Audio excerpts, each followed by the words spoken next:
नमस्कार, मैं हूं अंकुर यादव। मध्य प्रदेश में कोरोना के 1587 मामले अब तक सामने आ चुके हैं। कोरोना से जुड़ी और तमाम जानकारियों के साथ इस कोरोना बुलेटिन पर नजर डालेंगे। इस बीच मध्य प्रदेश में और कौन सी बड़ी घटनाएं हुई, वो भी इस कोरोना स्पेशल बुलेटिन में हम देखेंगे। लेकिन सबसे पहले देख लेते हैं मध्य प्रदेश में कोरोना के ताजा आंकड़ों को।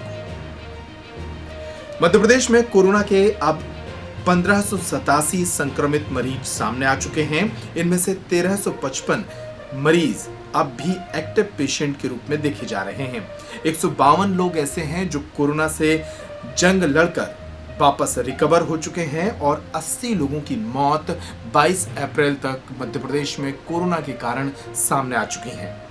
इसके अलावा जिलों पर नजर डालें तो मध्य प्रदेश के तमाम जिलों में धीरे धीरे कोरोना व्यापक प्रभाव डाल रहा है और धीरे धीरे इसके आंकड़े बढ़ते जा रहे हैं।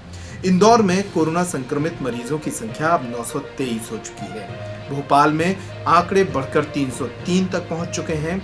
उज्जैन, खरगोन में 41 मामले सामने आ चुके हैं। तो वहीं अब कुछ ऐसे जिले भी सामने आ रहे हैं जहां कोरोना के मामले लगातार बढ़ रहे हैं। धार में 36 और रायसेन में जहां पिछले 3 दिनों में कोरोना मरीजों की संख्या बढ़ रही है, वहां अब कोरोना मरीजों के आंकड़े 26 तक पहुंच गए हैं।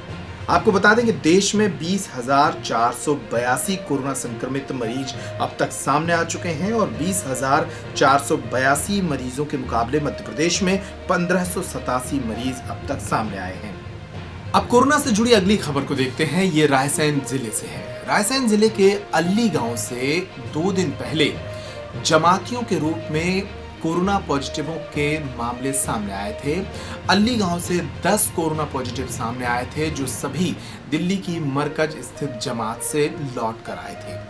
इस गांव में अब कोरोना संक्रमण का खतरा तेजी से बढ़ रहा है और प्रशासन इस गांव का डोर टू डोर सर्वे कराना चाह रहा है। लेकिन जैसे ही डोर टू डोर सर्वे करने वाली टीम रायसेन के अल्ली गांव पहुंची तो टीम को ग्रामीणों ने बाहर ही रोक दिया। ये टीम लगभग 3 घंटे तक गांव के भीतर जाने का इंतजार करती रही। चूंकि सर्वे टीम के साथ पर्याप्त मात्रा में पुलिस बल मौजूद नहीं था, इसलिए स्वास्थ्य विभाग की इस टीम ने इंतजार करना ही मुनासिब समझा। और इसी से जुड़ी एक खबर और सामने आई बुधवार को, जब केंद्रीय कैबिनेट ने फैसला लेते हुए महामारी कानून में बदलाव किया है। अब नए कानून के तहत डॉक्टरों पर हमला करने वालों को 7 साल तक की जेल हो सकती है। इतना ही नहीं, इन लोगों पर जुर्माना भी लगेगा। साथ ही अगर इन लोगों ने संपत्ति को नुकसान पहुंचाया तो इसकी दोगुनी राशि सरकार इनसे वसूल सकेगी। केंद्रीय कैबिनेट मंत्री प्रकाश जावड़ेकर ने इसकी घोषणा की। ये ऐलान और रायसेन की ये घटना लगभग साथ-साथ घटित हो रही थी। तो इसलिए आरोग्य कर्मियों के खिलाफ कोई हिंसा या हैरेसमेंट अब बर्दाश्त नहीं होगी और इसलिए उनको पूरा संरक्षण देने वाला एक अध्यादेश आज लागू करने का फैसला हुआ है और राष्ट्रपति जी के हस्ताक्षर के बाद वो तत्काल प्रभाव से लागू होगा। एपिडेमिक डिसीजेस एक्ट 1897 बहुत पुराना कानून है। उस कानून के तहत 123 साल पहले वाला कानून है।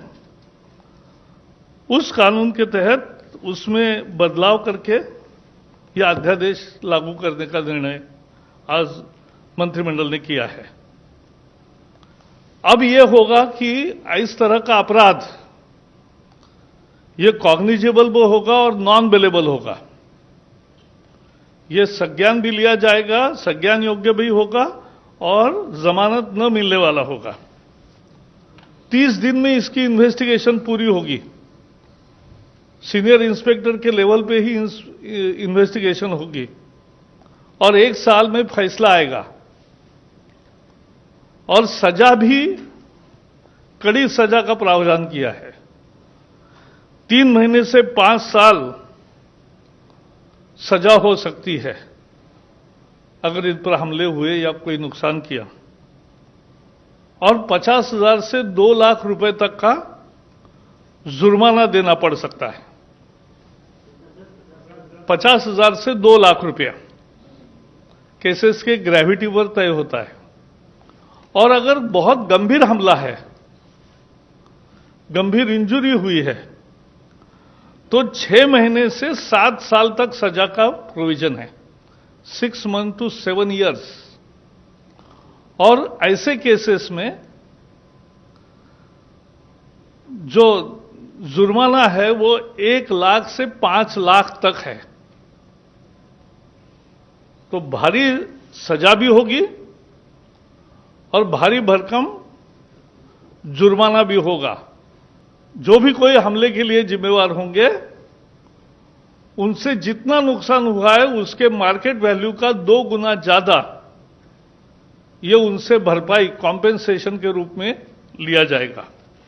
चलिए अब इस बुलेटिन में अगली खबर देखते हैं। कोरोना संकट के बीच मध्य प्रदेश में राजनीतिक बदलाव की बयार भी लगातार चल रही है। पिछले रोज शिवराज मंत्रिमंडल का विस्तार हुआ था। एक नया मंत्रिमंडल, एक नैनो मंत्रिमंडल के रूप में प्रदेश को दिया गया था और अब इस नैनो मंत्रिमंडल के कामकाज का बंटवारा भी कर दिया गया है। बुधवार को शिवराज कैबिनेट के जो मंत्री हैं उनको उनके विभाग बांट दिए गए हैं। इनमें नरोत्तम मिश्रा को सबसे शक्तिशाली विभाग दिए गए हैं। भारतीय जनता पार्टी के वरिष्ठ नेता होने के नाते उन्हें गृह और स्वास्थ्य महकमा दिया गया है। नरोत्तम मिश्रा गृह और स्वास्थ्य महकमे की जिम्मेदारी संभालेंगे। एक तरह से मध्य प्रदेश में वो मुख्यमंत्री शिवराज सिंह चौहान के बाद दूसरे नंबर के ताकतवर व्यक्ति होंगे। इसके अलावा सिंधिया खेमे से आने वाले तुलसी सिलावट को जल संसाधन विभाग दिया गया है, तो वहीं गोविंद सिंह राजपूत को खाद्य एवं नागरिक आपूर्ति विभाग दिया गया है। कमल पटेल कृषि मंत्रालय संभालेंगे, तो वहीं मीना सिंह को आदिम जाति कल्याण विभाग की जिम्मेदारी सौंपी गई है। खुद मुख्यमंत्री शिवराज सिंह चौहान ने मंत्रियों के इस बंटवारे के कामकाज के बंटवारे के संबंध में मीडिया को जानकारी दी। अपने सभी मंत्रियों को काम का बंटवारा किया है। मंत्री के नाते श्री नरोत्तम मिश्रा जी गृह और स्वास्थ्य एवं परिवार कल्याण विभाग देखेंगे। तुलसी सिलावट जी जल संसाधन का काम संभालेंगे। कमल पटेल जी कृषि और किसान कल्याण विभाग संभालेंगे। गोविंद सिंह राजपूत जी सहकारिता और फूड एंड सिविल सप्लाई के कार्य को देखेंगे। मीना सिंह जी आदिम जाति कल्याण विभाग का दायित्व संभालेंगी। मुख्यमंत्री शिवराज सिंह चौहान के मंत्रिमंडल के कामकाज के बंटने के बाद कांग्रेस की प्रतिक्रिया भी सामने आई है। कांग्रेस के वरिष्ठ नेता पीसी शर्मा ने कहा है कि मंत्रिमंडल में जो लोगों को लिया गया है उससे भारतीय जनता पार्टी के भीतर का कलह सामने आया है। साथ ही उन्होंने कहा कि मंत्रिमंडल का गठन 23 मार्च को ही कर दिया जाना चाहिए था। ये मंत्रिमंडल अगर बनाना था 5 लोगों को भी, तो ये बनाना था 23 तारीख को, जब मुख्यमंत्री के रूप में शिवराज सिंह चौहान जी ने शपथ ली थी। अब 10-12 दिन बचे हैं इसके लॉकडाउन खत्म होने के, तब कर लेते। और फिर अगर बनाना ही था तो 5 बनाए तो हम 25 बना देते। बेचारे जो 22 लोग गए थे कांग्रेस छोड़कर और जोड़ तोड़कर लेन देन करके जो करके भी भारतीय जनता पार्टी ने सत्ता हथियाई है, तो 20 का क्या दोष है जो उनको नहीं लिया? ये 22 के 22 बनाना था, और राम भाई और दूसरे और गए उनको बनाना था। और साथ ही चाहे वो शिवराज सिंह चौहान हो चाहे सिंधिया जी हो, उन्होंने पूरी चंबल ग्वालियर संभाग की अनदेखी की है। जो 2 उनके खेमे से बने वो सागर के और इंदौर के बने, और अधिकतर सीटें जहाँ चुनाव होना है वो वहीं के हैं, ग्वालियर चंबल संभाग। ये एक तरह से वो लोग जो 22 में से जो 20 लोग और गए हैं उनका अपमान है। उनकी कोई तवज्जो नहीं, कौन इम्पोर्टेंट लोग है समझ में आ गया कि ये 2 इम्पोर्टेंट है, बाकी 20 की कोई पोजीशन नहीं है। मैं समझता हूँ कि ये जो बात उस समय 20 मार्च के पहले जो कांग्रेस के नेता कहते थे, कमलनाथ जी कहते थे, दिग्विजय सिंह जी कहते थे, वो परिलक्षित हो गई है कि जो बड़ा खेल, बड़ा लेन देन जो हुआ है उसकी परिणति मैं समझता हूँ कि ये है कि 20 लोगों की अनदेखी गई और 2 लोगों को तोड़ने गई। और अब इस बुलेटिन की आखिरी और अच्छी खबर, मध्य प्रदेश के 2500 से ज्यादा छात्रों को सरकार की मदद से वापस लाया जा रहा है। ये छात्र राजस्थान के एजुकेशन हब कहे जाने वाले कोटा शहर में फंसे हुए थे। लॉकडाउन के कारण फंसे हुए इन छात्रों को वापस लाने के लिए सरकार ने 100 से ज्यादा बसों का इंतजाम किया है।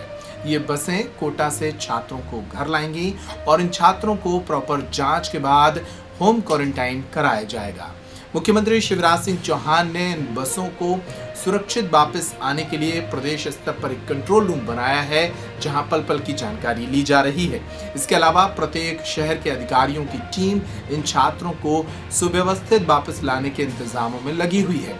छात्रों को बसों में सोशल डिस्टेंसिंग का पालन कराते हुए वापस लाया जा रहा है। लोग कोटा से मध्य प्रदेश वापस आ गए हैं और इस चीज के लिए हम मामा जी को धन्यवाद देते हैं। नमस्ते बेटे। अनुग्रह बच्चे आ गए सर। नमस्ते बेटा। बुलाने के लिए आप तक ठीक से पहुंच गए? पहुंच गया। परेशानी बहुत ही कोटा में? तो नमस्कार सर, इस टूरिस्ट बैंक में बात कर रहे हो सर? हाँ सर हमने सभी व्यवस्था की है। चलिए बहुत अच्छे। बच्चे सारे लौट आए, सिकली का बच्चे तो नहीं हो? Yes sir. एक बार जरा बच्चों को देख ले तो मुझे बहुत दिन से देखा नहीं, भांजे को अभी मास्क के कारण दिक्कत हो रही देखने में। बेटा ठीक हो सब लोग? Yes sir. और कोई बात करें?